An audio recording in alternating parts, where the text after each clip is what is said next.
Hola, bienvenidos a Entre Semana, donde vemos temas relevantes a la luz de la palabra de Dios.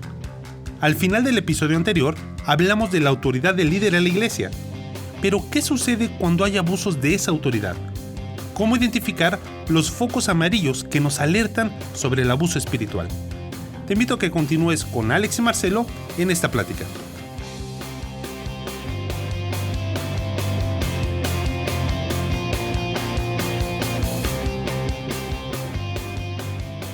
Aquí seguimos la conversación con Marcelo. Hemos estado hablando ya las últimas 2 semanas acerca de dinámicas de liderazgo, ¿no? Hablamos hace 2 semanas acerca de cómo es que se estructura dentro de la iglesia el liderazgo.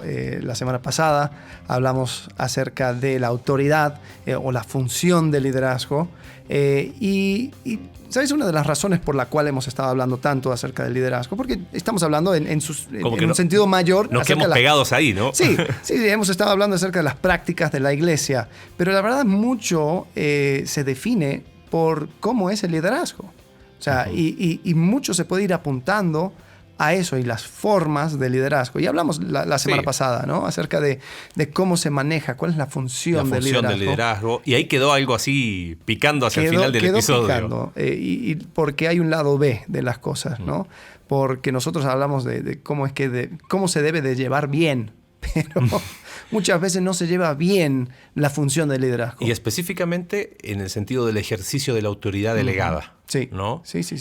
En el nombre de yo soy el pastor o yo soy X o Y, se distorsiona esa función que tiene el liderazgo.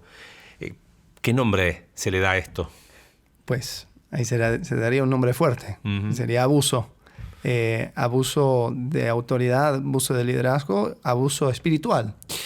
Sí, hemos usado esas palabras hablando con personas y a muchos les ha sorprendido. Pero ¿cómo? ¿Por qué? ¿No? Y el concepto de abuso se usa cuando alguien en una posición, en alguna función de poder, entre comillas, o de que tengo la capacidad de obligarte a hacer algo, ¿no?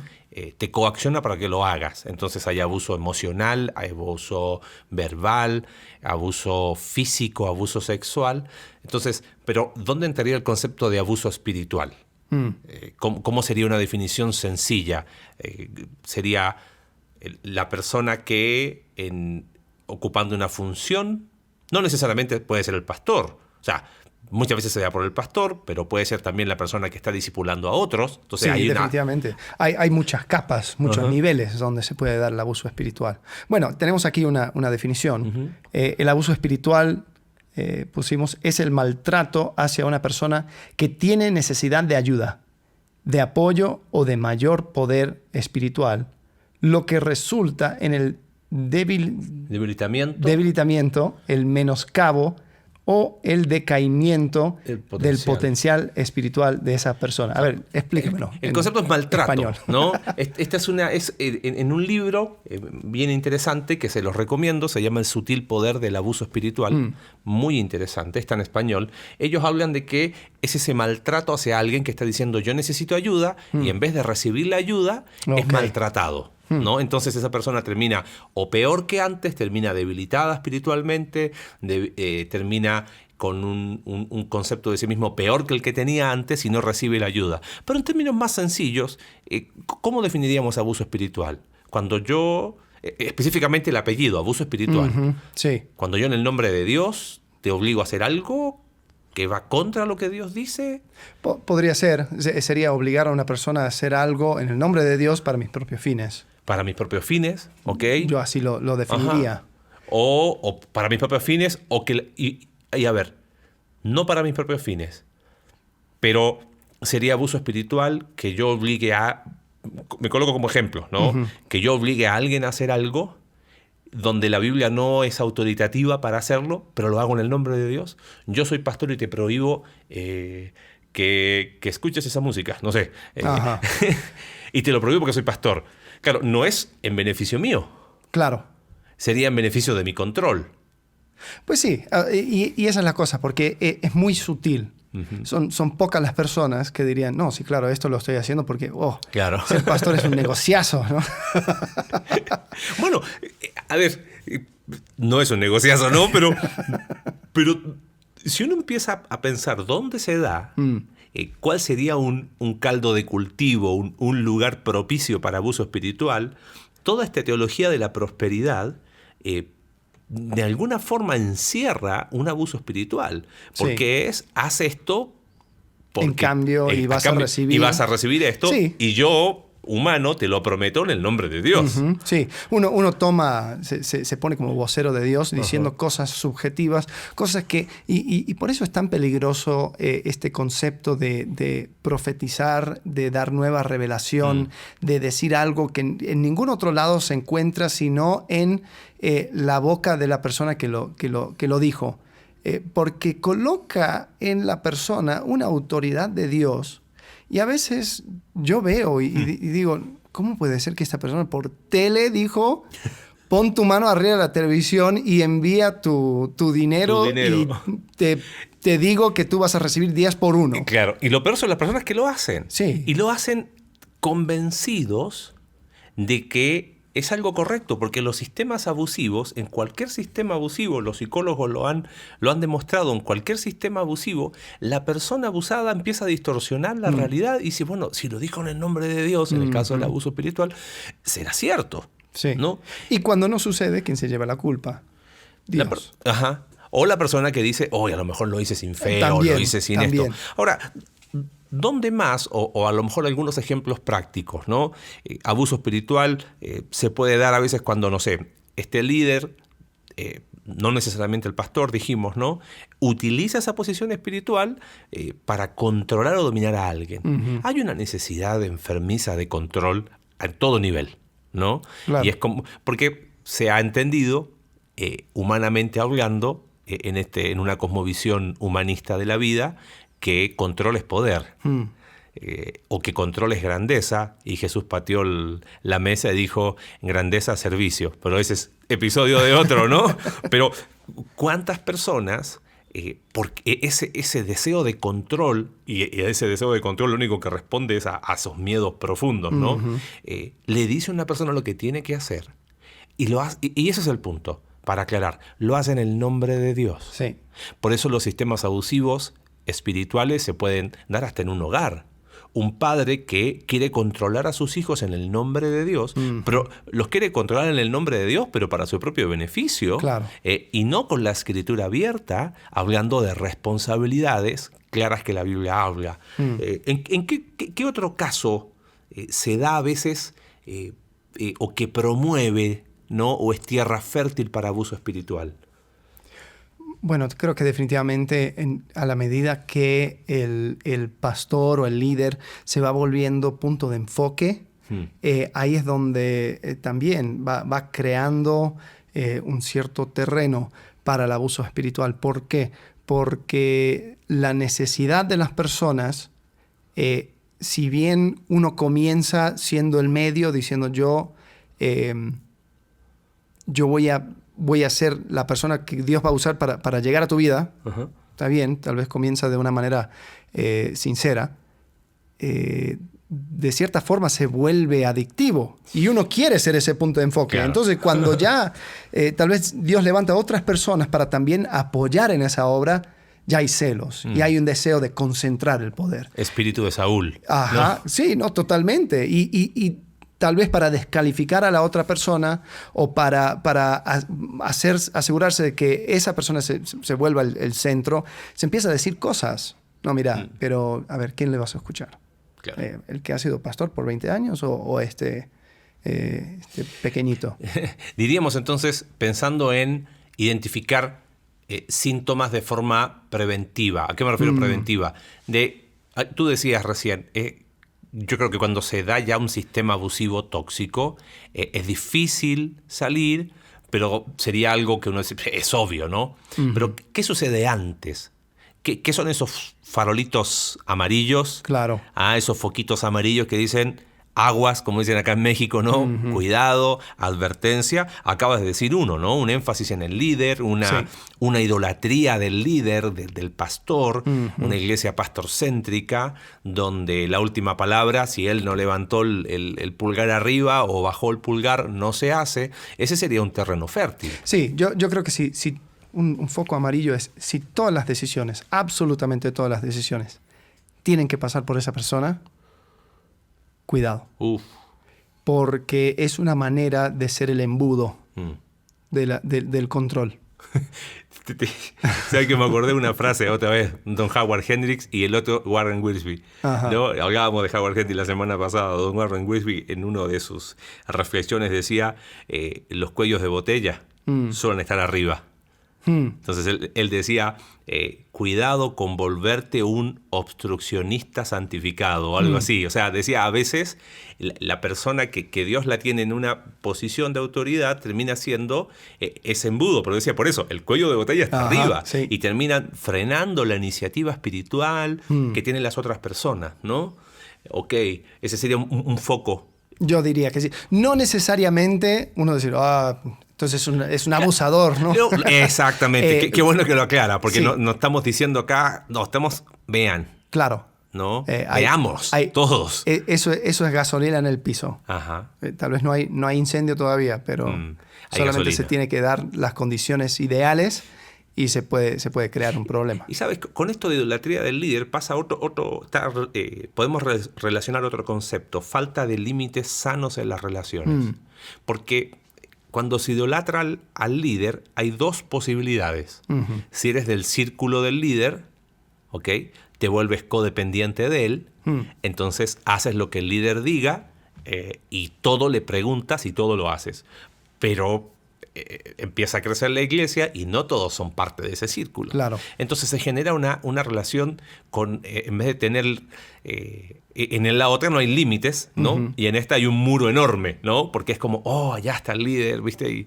Y de repente ya no sabe el nombre de las personas, pero de repente después de 6 meses, justo el pastor te vio y oró contigo. Y te dio un abrazo. Y eso fue, wow. ¿Viste? El pastor me dedicó 2 minutos después de 6 meses.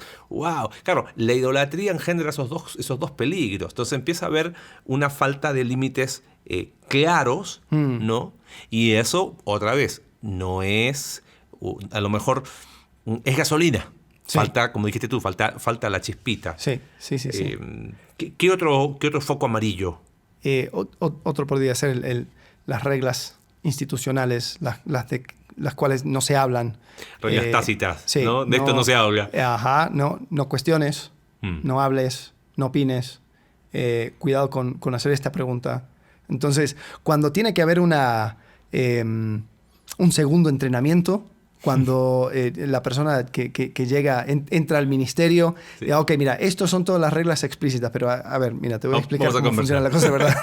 No preguntes esto, no digas, no incomodas. Cuando dentro de la administración y dentro del manejo del ministerio hay esas reglas y hay esa situación donde, mira, no pises colas, ahí también creo que es tierra fértil. Es interesante. El otro día hablábamos, escuchando de una predicación de un pastor, hablaremos quizás de eso en un futuro, ¿no? Y él decía que se dio cuenta, ¿no? Este pastor, producto de pecados que cometió, tuvo que dejar el liderazgo, y él se puso a contar sus experiencias de las cosas que aprendió después de, ¿no? Y una de las cosas que él dijo es, yo me di cuenta que utilizaba a las personas, que hacía un énfasis exagerado en el desempeño de las personas. Entonces, él decía, yo me volví un abusivo, ¿no? Porque mi énfasis era desempeño. A ver, ¿qué estás haciendo? ¿Qué no estás haciendo? Y lo hacía en el nombre del reino de Dios. Claro. ¿Ok? Y fue muy desgarrador oír su historia, en el sentido de que él decía, a los que estaban en ese momento predicando en ese seminario, yo no quiero que ustedes repitan lo mismo.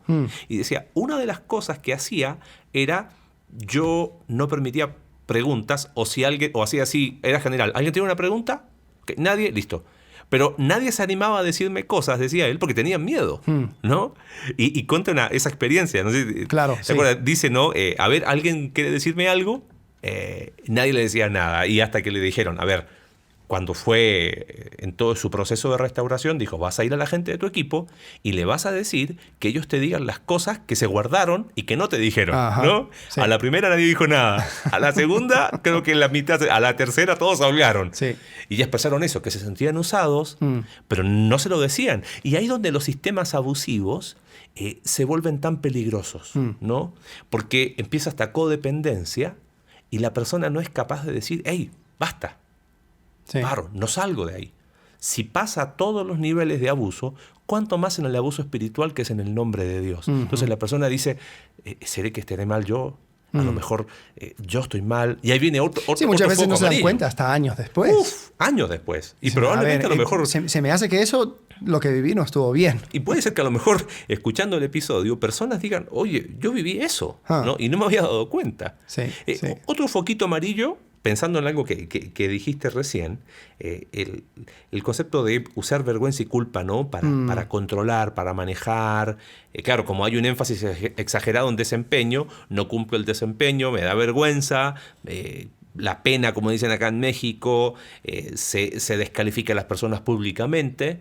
Entonces se empieza a crear un sistema muy, muy tóxico. ¿Sabes qué? Bueno, a ver, pero para... Bueno, Sí, no, termina tu idea. No, quería ir a Ezequiel 34, Ajá. porque creo que ahí hay algo. Uno dice, bueno, ¿esto es nuevo?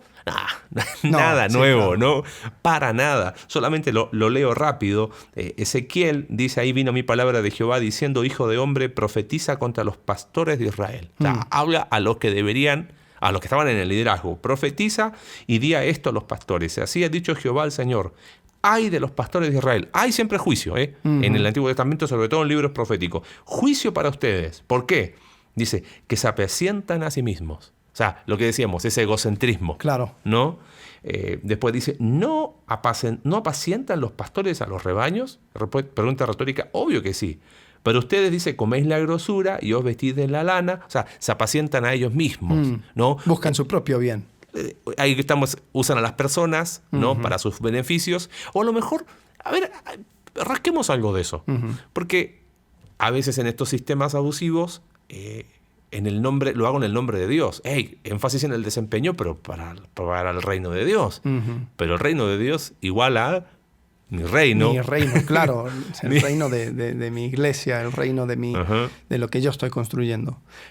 Bueno, yo lo que iba a comentar acerca de la vergüenza y la culpa, por lo menos en la Iglesia Católica hay un entendimiento que cuando voy a confesar es por medio de un muro. Hay un poco de privacidad y confidencialidad. Hay veces donde en el abuso espiritual uno se abre con el líder y después ese líder mantiene eso como un as bajo la manga. Y la saca después. Cuando necesita... a ver, ¿te acuerdas lo que me dijiste? ¿Tú quieres volver a eso? Mira que yo te estoy cuidando de eso. Mira, y hay un se usa como palanca para obtener lo que uno quiere. Entonces, sí, culpa, vergüenza, eso son cosas que un líder maduro tiene que saber cómo manejar eso. Tiene que saber manejar las cosas que las personas les entrega cuando hablan, cuando se abren. Porque manipular eso para tu propio fin es peligrosísimo. Y mira que sigue diciendo el pasaje de Ezequiel 34, dice, no fortalecisteis las débiles ni curasteis las enfermas. O sea, en la definición inicial, personas que necesitaban ayuda y la estaban pidiendo, claro. y en vez de haberlo hecho, fueron pisoteados, no volvisteis al redil la descarriada, ¿no? Ni buscasteis la perdida. O sea, hay un concepto, bueno, hablamos de eso hace varios episodios en cuanto a ese sistema de disciplina humano, no al concepto de disciplina y restauración bíblica, sino a ese concepto humano de, viene tu castigo. Ahora fíjate cómo termina el pasaje. Dice, sino que os habéis enseñoreado de ellas con dureza y con violencia. Ahí está el abuso espiritual. se había enseñoreado. Lo que hablábamos el episodio pasado de Primera de Pedro, ¿no? No como teniendo señorío, tiranía. Sí. Es que no son nuestras. Las personas no nos pertenecen, ¿no? Y eso es importantísimo tenerlo claro. Sí. Ahí hay otro foco. Bueno, te voy a agregar una. La manera en que tratan a las personas que ya no les caen bien. Las personas que quedan fuera de su círculo íntimo. Cuando todo es maravilloso para los que están dentro de mi círculo, pero quedaste afuera porque hiciste algo, me hiciste una mala jugada o me trataste mal, lo que sea, okay. o ellos se descalificaron en los ojos del líder, y es pura peste, no hay una buena palabra para decir en cuanto a ellos, no hay gracia, y hasta sacan cosas del pasado que se dijeron en confidencialidad. No, pero tú sabes lo que este me dijo. Sí. Si es así, si hay una línea marcadísima en mi trato de quienes están conmigo y quienes están contra de mí, cuidado. Porque eso también es tierra fértil para eso que dijiste espiritual. Conmigo contra mí me hizo pensar en otro foco, ¿no? Ese concepto de que en la vida todo es blanco-negro. Entonces viene el líder y dice, ok, o estás conmigo o estás contra mí. ¿Viste? Sí. Por ejemplo, y así en todas las áreas de la vida. Sí. Y claro que los principios bíblicos son blanco o negro, pero las preferencias, hay una zona gris donde hay que ejercer discernimiento. Entonces, como hay que ejercer discernimiento, el líder dice, bueno, yo les digo lo que tienen que hacer, no se preocupen, ¿no? Y ahí se empiezan a engendrar estos sistemas abusivos, ¿no? O sea, dirías que tal vez el ignorar lo que hemos estado hablando acerca de principios, preferencias, o principios, posturas, preferencias. O sea, el no tener una idea sana acerca de eso, eso también da pie a abuso espiritual. Totalmente. Mira, hace años atrás tuve una conversación con un pastor mayor, ya falleció, cuando vivíamos en Argentina, y él me decía, Marce, estoy inquieto, me decía. ¿Por qué? Es que sé que en varias iglesias, hablando de algunos de los ejemplos que diste al inicio, es como que los pastores tienen que aprobar o desaprobar los noviazgos. Y él dijo, él servía como anciano o pastor en una iglesia, y él decía, no sé si deba ser así, ¿no? Y yo le pregunto, ¿por qué? Me dice, porque imagínate, si sale bien, me van a idolatrar, pero si sale mal, me van a colgar, decía. Sí. Decía, ¿yo por qué tengo que decidir eso? Pero, o sea, él no pensaba en términos de abuso espiritual, pero veía algo que no estaba bien. Claro, porque al final, no vamos a meter en tema de noviazgo ahora, pero las personas, si responden a autoridades, obviamente Dios, después las autoridades de sus padres, y uno puede acompañar, puede dar un consejo. Pero yo no estoy sentado en un trono cual emperador romano, levantando pulgar arriba, pulgar abajo, a todas las decisiones que las personas tomen. Y es más, si el día de mañana alguien de nuestra iglesia tomó una decisión abiertamente contra la Escritura, se la tendremos que decir, hermano mío, estás yendo contra un principio bíblico. Y eso a lo mejor va a implicar decisiones, pero hasta ahí puedo llegar. Claro. Y lo peor que puedo hacer es ofenderme porque alguien fue en contra de una opinión mía, ¿no? Y yo creo que esa dinámica se da mucho. Entonces uno siempre tiene que tener cuidado. A ver, pregunta, ¿qué le dirías a un líder que tal vez está escuchando y dice, veo un montón de esos focos amarillos, pero en mí y en mi manera de liderar? Si lo empezó a ver, primero que bueno, porque por lo general una persona que está en un sistema abusivo espiritualmente y que está del lado del que abusa, por lo general, o fue abusado antes espiritualmente, y tiene un montón de carencias espirituales, emocionales sobre todo, primero yo le diría de forma práctica que reúna a su equipo más íntimo, y que los escuche, nada más.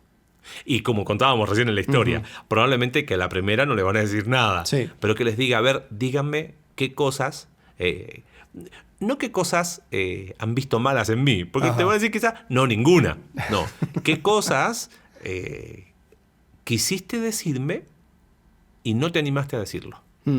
¿Qué cosas en algún momento a tu equipo de trabajo tú quisiste hablarme, pero te las guardaste, te las callaste? y generar ese espacio. Y ¿no? prepararse para el golpe también. Sí, prepárese totalmente. Y después, segundo, definitivamente sí necesita buscar ayuda.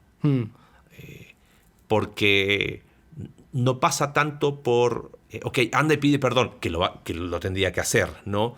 Pero si son focos amarillos todavía, que busque alguien, Claro. Un pastor. Uno no puede decir, hice una investigación acerca de mí mismo y me di cuenta que estaba bien. No.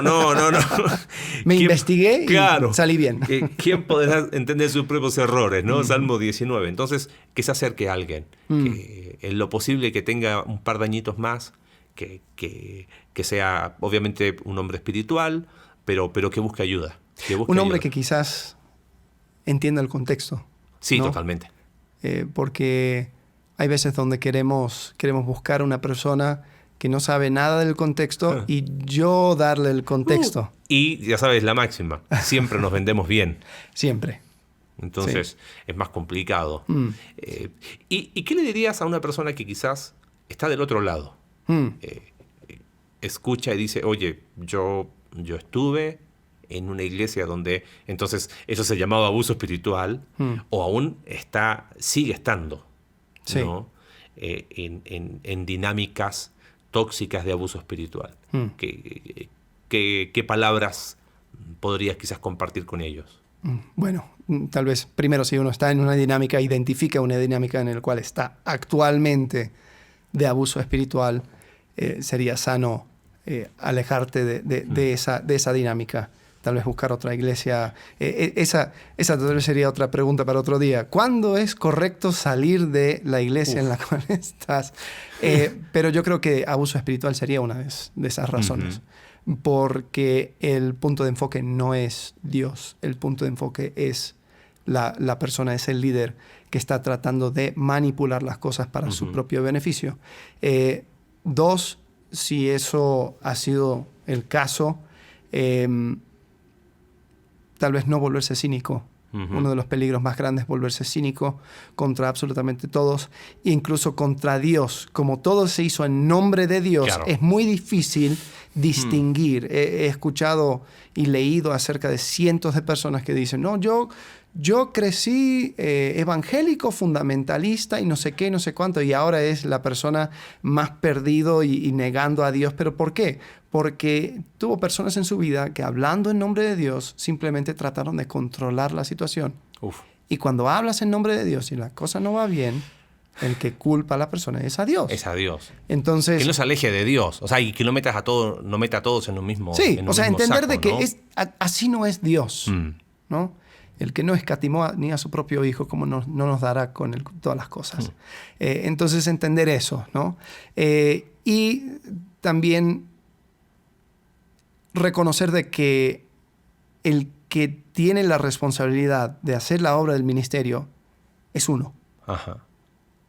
Porque hay veces donde, bien, experimenté un abuso espiritual, fui manipulado, salgo de esa relación y tal vez digo, bueno, sigo creyendo en Dios, pero ya no confío en nadie, claro. ya no crezco. Dejo de ser hijo de Dios para transformarme en víctima. Ajá, soy víctima. Hola, soy abusado espiritual. Y quizás, ¿sabes qué, Alex? Cerrando un poquito algo, creo que es importante decir qué no es abuso espiritual. ¿No? O sea, sí. porque a lo mejor sí, ahora porque todos... muchas veces van a sacar ese título sí. para cualquier cosa con el cual no se sienten cómodos. Ahora, sí, te doy algunos ejemplos y que aparecen precisamente en ese libro que recomendamos. No es abusivo, por ejemplo, cuando alguien... Es un libro gratis, ¿no? No está gratis. Okay. Lo tengo en formato digital, pero se llama El sutil poder del abuso espiritual. Como todo libro, es como el pescado, ¿no? O sea, deje las espinas a un lado y aproveche la carne. Pero estos autores presentan algunas cosas que no es, como para evitar el otro extremo, ¿no? Cuando a veces dice que no es abuso cuando un líder, un pastor espiritual, teniendo la responsabilidad de ayudarte en tomar decisiones, abre la Biblia y te dice lo que la Biblia dice. Ay, es que no me gustó lo que me dijo. Ok, pero te abrió la Biblia y te mostró con la escritura lo que era, sí. Pero eso no es abuso. Claro. Eso es la autoridad de la escritura, sí. ¿no? Sí. Cuando se aplica Mateo capítulo 18, ¿no? Y si yo tengo un problema contra ti, tú has pecado contra mí, yo voy y te confronto, hey, hermano, ¿qué onda? Ay, abuso porque no, tenemos un problema, lo estamos solucionando. Eso es bíblico, ¿no? ¿Qué otra cosa? Cuando a veces, no sé, vamos a suponer, tú tienes una responsabilidad en la iglesia, pero has tenido algunos... Te hemos visto emocionalmente mal, ido, estás mal porque, no sé, tuviste algún problema muy en tu casa, etcétera, y te digo, mira, ¿sabes qué? Vamos a hacer algo. Deja un rato el ministerio que estás haciendo para que te enfoques en tu situación con tu hijo, con tu hija, por ejemplo, ¿no? Y la persona dice, me sacaron del ministerio, abusaron. No, te están cuidando. O sea, eso no es abuso, eso es cuidado, ¿no? Y lo otro es, puede que de repente, de forma... la iglesia, la congregación dice mira, nosotros, por ejemplo, nosotros como Iglesia Conexión Vertical, ¿no? Tomamos la decisión que las actividades oficiales de la iglesia no hay alcohol, por ejemplo. No porque el alcohol sea pecado y no nos vamos a ir por ese lado, pero decidimos que no. ¿No? Y decidimos por un bien común mayor. Eso no es sino, es abuso espiritual porque me están obligando a no hacer algo que... No, estamos diciendo que la manera de... Como iglesia de cuidarnos... Esta decisión. Y con la libertad de que alguien pueda decir que no. Porque si no, al final es como que, más en una cultura como la que vivimos, que todo derechos, es como que, abusó espiritualmente de mí porque me habló golpeado. Y no habla así la persona. ¿no? Falta de tacto no es abuso necesariamente. Tal vez hay maneras mejores, maneras peores de expresar una idea. Pero sí, yo creo que dentro de todo, en todo esto, tenemos que entender que la gracia debe ser el centro, ¿no? Sí. Los líderes no son perfectos, los líderes tienen que tener mucho cuidado al manejar la dirección de la iglesia, sabiendo de que ellos son siervos del príncipe de los pastores, así como leímos en 1 de Pedro. Pero no podemos ignorar el tema de abuso espiritual, no podemos ignorar de que hay patologías en este tema de liderazgo. Sí. ¿No? Y creo que lo que dijiste recién es un buen recordatorio. Se necesita gracia, hay gracia disponible, y donde abundó el pecado, doloroso, triste, con consecuencias muy profundas, sobreabundó la gracia que es capaz de restaurar corazones, que es capaz de restaurar a personas que quizás se dan cuenta hoy que han estado en sistemas así. Así que bueno, ahí queda la invitación hecha, ¿no? Bueno, y lo dejamos picando para la próxima semana, porque ahí también queda la pregunta: ¿cómo extiendes gracia a alguien que, estando en el liderazgo, ha caído? ¿Cómo es volver a darle una oportunidad para, una vez más, tomar el manto del liderazgo? ¿Es posible? ¿No es posible? Tienes razón, eso lo habíamos dicho en el episodio de disciplina, habíamos quedado con esa deuda. ¿Qué pasa con en este caso, un pastor, ¿no? Peca, ¿se puede restaurar? ¿No se puede restaurar? ¿Qué implica? ¿Sí? ¿No? Bueno, eso lo veremos la próxima semana. Muchas gracias. Listo. Gracias por acompañarnos. Hasta luego. Gracias por acompañarnos en un capítulo más de Entre Semana. Recuerda que puedes seguirnos a través de nuestra página web, Iglesia Conexión Vertical /Entre Semana, Spotify, Apple Podcast y Google Podcast. Hasta la próxima.